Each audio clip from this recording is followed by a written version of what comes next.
Alors cet exercice nous parle d'un titrage colorimétrique dans le but de déterminer la concentration massique en calcium d'une eau. On nous explique que les ions calcium sont importants pour former des coraux et il faut que le taux de calcium soit de façon optimale égal à 420 mg par litre pour permettre la formation de ces coraux. On nous explique ensuite l'existence d'un test qui va nous permettre de déterminer la concentration massique des ions calcium. C'est un test qui est bâti, qui repose sur une réaction de titrage entre les ions calcium et les ions EDTA, Y4-.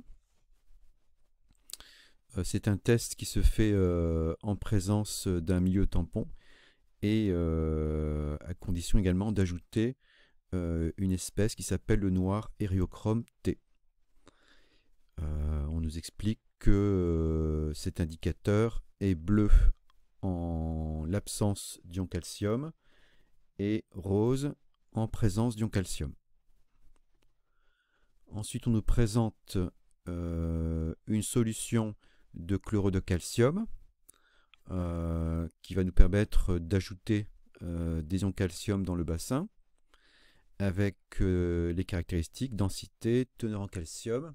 Et puis on nous précise également que on ne peut pas ajouter plus de il est déconseillé d'augmenter la teneur en calcium de plus de 10 mg par litre et par jour.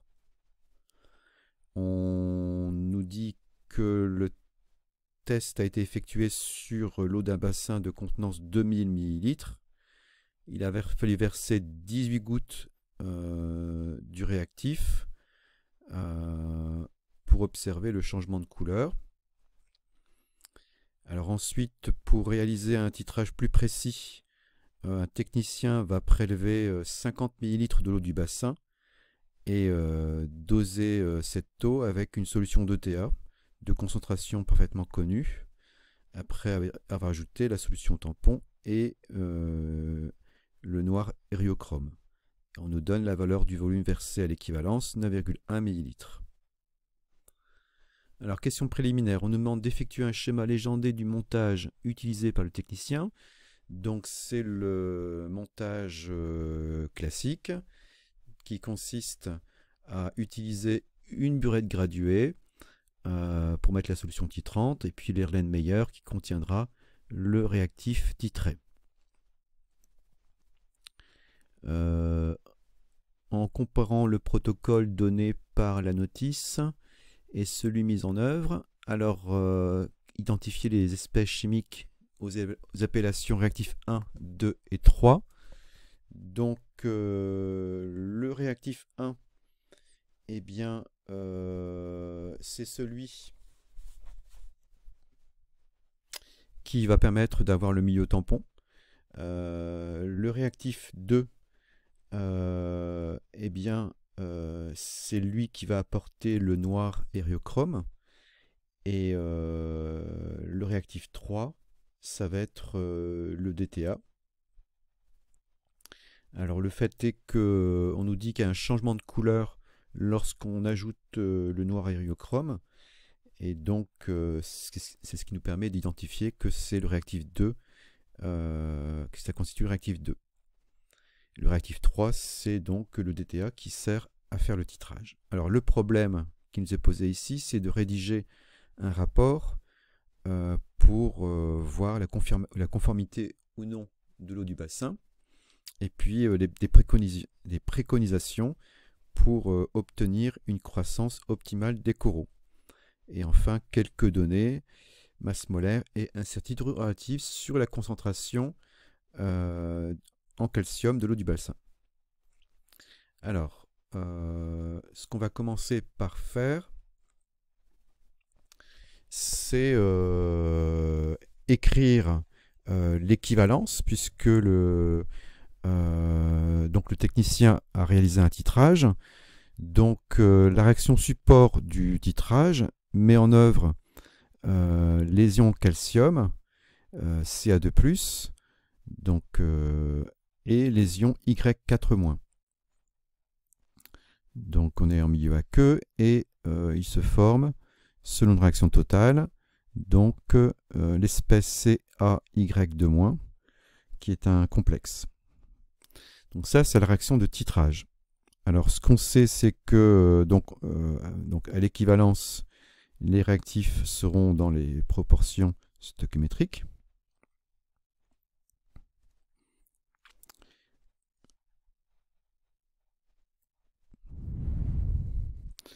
Donc on va traduire cette affirmation. Donc ça se traduit par le fait que le nombre de moles d'Y4- d'ion de Ta versé à l'équivalence sur 1 sera égal au nombre de moles d'ion calcium présent dans le prélèvement sur 1. Donc là, ici, c'était un prélèvement de 50 millilitres. Alors, ça se traduit par le fait que C fois Vec sera égal à la concentration en ion calcium, donc Ca2+, que multiplie le volume de prélèvement. Donc ça va nous permettre de trouver la concentration des ions calcium dans l'eau du bassin. Donc ça sera C fois Vec sur V. Donc C qui est égal à 5-10-2. Le volume versé à l'équivalence qui est de 9,1 ml. Et puis, il s'agissait d'une prise d'essai de 50 ml. Donc, il va nous rester 9,1 10-3 mol par litre. Alors ça, c'est la concentration molaire. Pour trouver la concentration massique, eh bien, il suffira de multiplier par la masse molaire. Alors, au préalable, je vais utiliser la relation qui donne l'incertitude donc sur la concentration en ion calcium, donc qui est aussi noté C de l'eau. Donc c'est l'incertitude sur la concentration des ions calcium. Donc en utilisant la formule qui est donnée, ce sera la concentration des ions calcium que multiplie la racine carrée donc de la somme des carrés des incertitudes relatives. Donc il y a U de V de l'eau, donc l'incertitude sur la mesure du prélèvement, sur V de l'eau, donc ça c'est au carré, plus l'incertitude sur le volume versé à l'équivalence, donc sur Vec, donc au carré, plus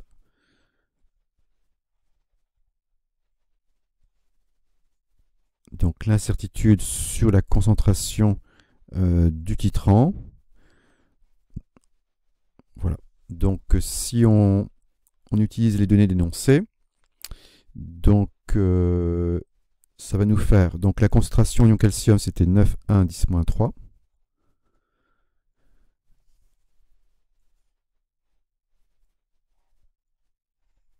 Alors, ces informations, on les trouve dans l'énoncé. Par exemple, l'incertitude sur le volume versé à l'équivalence. Donc le volume versé à l'équivalence, c'est 9,1. Et l'incertitude, elle vaut 0,2 ml. La valeur de la concentration de dTA, c'est 5-10-2. Et l'incertitude, c'est 0,05 10-2. Donc à chaque fois, il faut multiplier par 10-2. Le volume d'eau, donc c'est 50 ml. Et puis l'incertitude, c'est plus ou moins 0,1. Donc si on reporte ça dans l'expression, donc on va avoir 0,1 sur 50 donc au carré, plus 0,2 sur 9,1 au carré, plus 0,005 sur 5 au carré. Et donc ça nous donne, on ne garde qu'un seul chiffre par excès, donc ça va donner 2 10-4. de 10-4 mol par litre. Donc ça nous permet de donner la concentration des ions calcium. Alors, soit sous forme d'encadrement, on peut aussi l'écrire sous la forme 9,1 10-3, plus ou moins donc 2 10-4 mol par litre. Alors maintenant, on peut trouver la concentration massique, donc la teneur massique. Donc on peut écrire C massique en ion calcium, donc qui s'obtient en multipliant la concentration molaire par la masse molaire du calcium. Et on trouve donc une concentration massique de 364 mg par litre. Donc plus ou moins. Donc plus ou moins 8 mg par litre. Alors, ce qu'il faut, c'est que la teneur en calcium dans l'eau du bassin, elle doit être comprise entre 370 et 470 mg par litre. Donc, de façon optimale, elle doit être égale à 420 mg par litre. Donc, on voit là que la concentration actuelle est insuffisante. Donc, on va l'écrire qu'il faudrait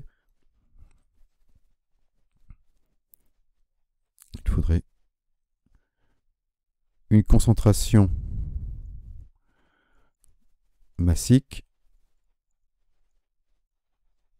de 420 mg par litre. Donc il y a donc nécessité d'ajouter la différence. Donc 420 moins 364, c'est-à-dire 56 mg par litre. Donc la concentration massique actuelle est insuffisante et il y a un défaut de 56 mg par litre. Alors on nous dit l'annoncé que on ne peut pas modifier la concentration brutalement. C'est pas davantage que 10 mg par litre. Donc il va donc falloir faire 5 ajouts. Donc 5 ajouts pour faire augmenter l'eau du bassin, sa concentration de 10 mg par litre.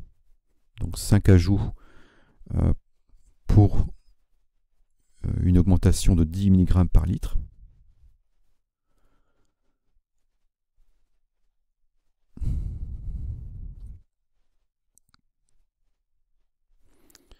Et puis un ajout de 6 mg par litre. Donc un ajout pour une augmentation de 6 mg par litre.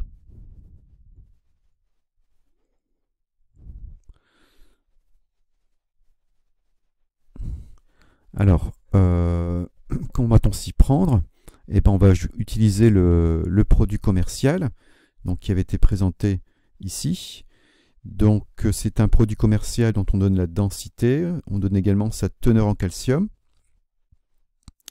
Donc on va voir en fait quelle quantité de ce produit il va falloir ajouter. Donc pour cela on va déterminer la teneur en calcium du produit commercial.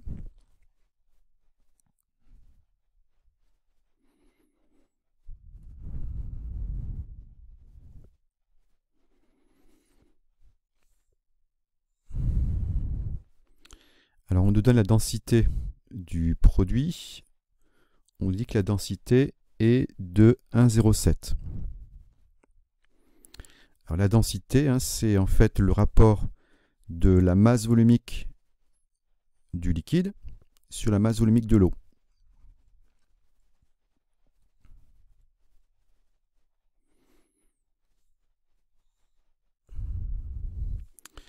Avec une masse volumique de l'eau, hein, qui est connue, c'est 1 g par millilitre ou 1 kg par litre. Bon, ici, on va plutôt travailler avec 1 g par millilitre. Donc, je sais que par ailleurs, la teneur est de 30% en masse.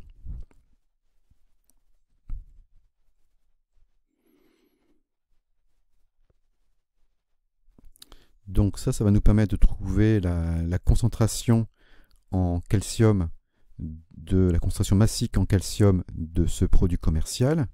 Donc la concentration massique en calcium du produit commercial, eh bien 30%, c'est-à-dire 0,3, que multiplie donc 1,07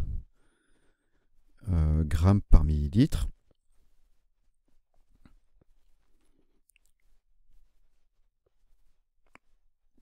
Donc, alors on peut mettre ça aussi en grammes par litre, ce sera mieux. Donc, ici, ça va nous faire... donc, si j'exprime les choses en grammes par litre, donc c'est 1,07 fois 10 puissance 3 grammes par litre. Et donc, ça nous fait 3,21 que multiplie 10 puissance 2 grammes par litre.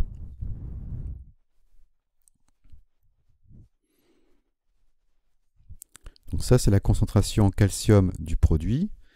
Et il s'agit maintenant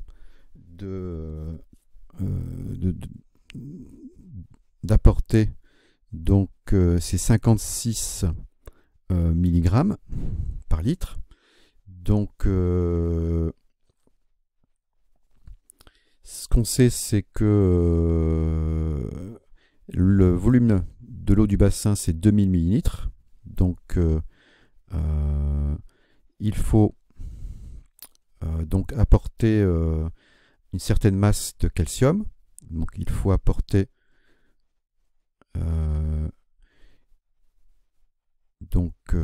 pour le volume du bassin qui est de 2000 litres, une certaine masse de calcium. Alors cette masse de calcium, en fait, c'est ce qu'il faut donc ajouter. Donc on avait dit 56 mg par litre. Donc 56 mg par litre que multiplie donc le volume du bassin. Il va falloir apporter 112 grammes de calcium.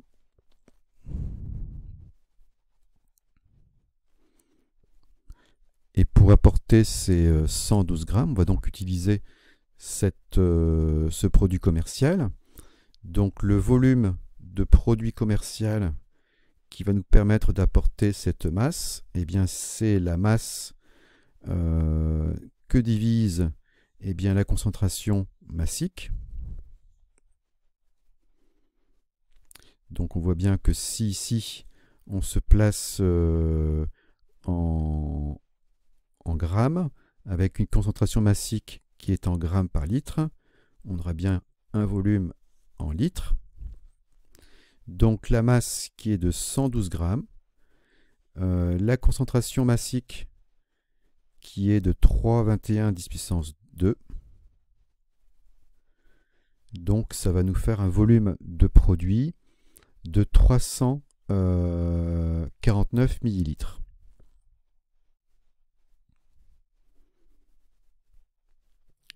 Soit 349 millilitres. Donc ces 349 millilitres, il va falloir les apporter non pas d'un seul coup, mais comme on l'a vu tout à l'heure, donc il y a 5 ajouts, donc en fait 5 ajouts pour réaliser une augmentation à chaque fois de 10 mg par litre, et puis un dernier ajout de 6 mg par litre. Donc ce qu'on peut dire, c'est que les 56e des besoins, donc ici les 349 ml, devront être apportés en 5 fois. Donc on va calculer l'apport qui doit être fait pendant pour ces 5 jours. Donc on trouve ici un volume de 62,3 ml. Donc 62,3 ml par jour pendant les 5 premiers jours. Et puis il nous restera un apport à faire. Donc le dernier apport qui est donc les 6 sur les 56, donc c'est la dernière fraction donc des 349 millilitres, et ça représente 37,4 millilitres. Donc en procédant ainsi, on a donc 5 fois 62,3 plus 37,4. Donc on aura la totalité des 349 millilitres qui seront apportés. Et on aura respecté le fait qu'on n'a pas d'augmentation de davantage de 10 mg par litre. Voilà, donc ça c'est les recommandations que l'on fera donc aux techniciens pour que la concentration en calcium du bassin soit dans la norme, hein, enfin qu'elle soit optimale, c'est-à-dire on avait dit de 420 mg par litre. Voilà. Merci pour votre attention.